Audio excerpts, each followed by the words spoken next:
सिपाही जी, ए सिपाही जी। अरे अरे अरे का हल्ला कैले बड़ू? सिपाही जी सिपाही जी। दरोगा साहब कहाँ बनी? तनी हमरे से भेंट करा दी तो। ए बबनी हूँ, दरोगा जी से मिले से पहले हूँ, सिपाही जी से मिले के पड़ेला हूँ। देखी हाथ जोड़ तनी, गोड़ पड़ तनी। हाँ, अरे होका दरोगा जी बानी। अरे हाँ हाँ, क्या बात है सिपाही जी? कौन लड़की है? आने दीजिए। आओ आओ। प्रणाम दरोगा साहब, बड़ा मुश्किल से रउआ थाना पर आइल बानी। हाँ हाँ, निडर होकर कहो, कोई घबराने की बात नहीं है। हम तो जनता की सेवा के लिए यहाँ पर बैठे हुए हैं। दरोगा साहब, हमारा है बयान लिखी।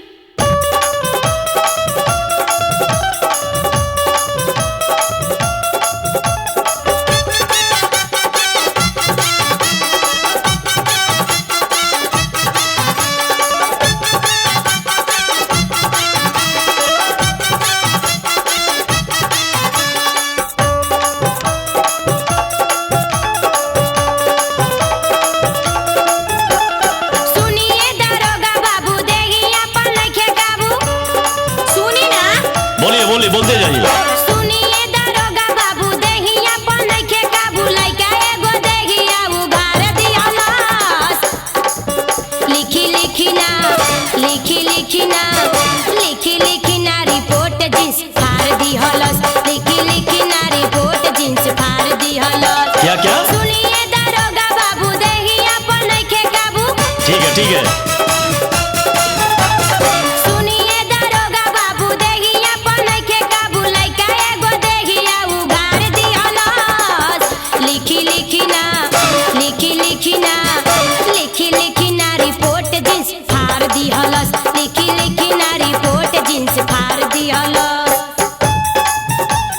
अरे फटा हुआ जींस नहीं ना था? ना दरोगा जी, हमार जींस फाटल ना रहुए।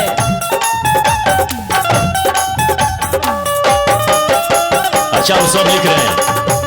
लिख दिए दरोगा जी।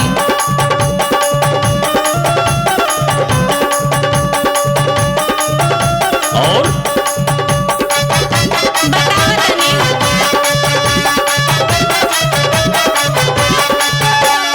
दिलवा पर पत्थर के आइल बानी थाना। डरने की बात नहीं है।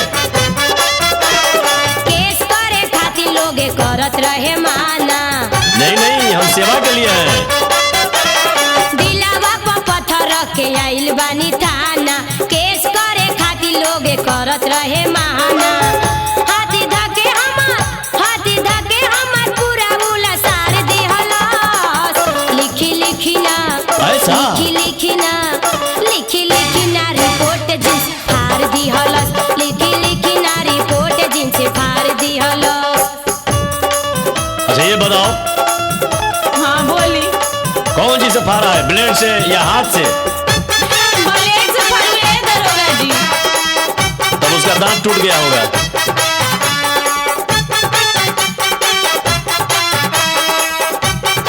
ब्लेड से फाड़ी तो दांत कैसे टूट जाई? रहुआ मजाक के कर तनी का? नहीं नहीं, हम मजाक नहीं करते। रहिया में देखेला तो बोले खूब बोली। अच्छा, उसका हुलिया हम अटैच करते हैं।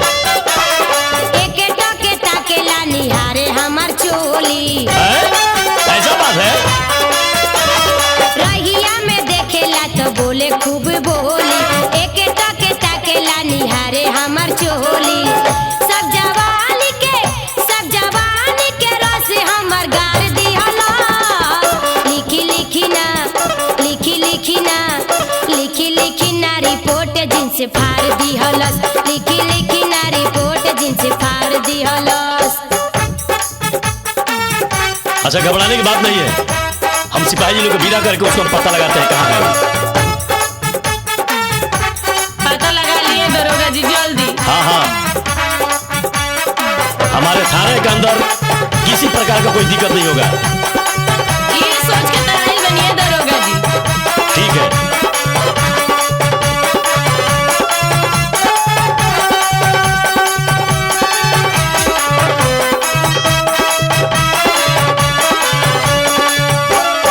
इनका पे दफा रउआ जम के लगाई।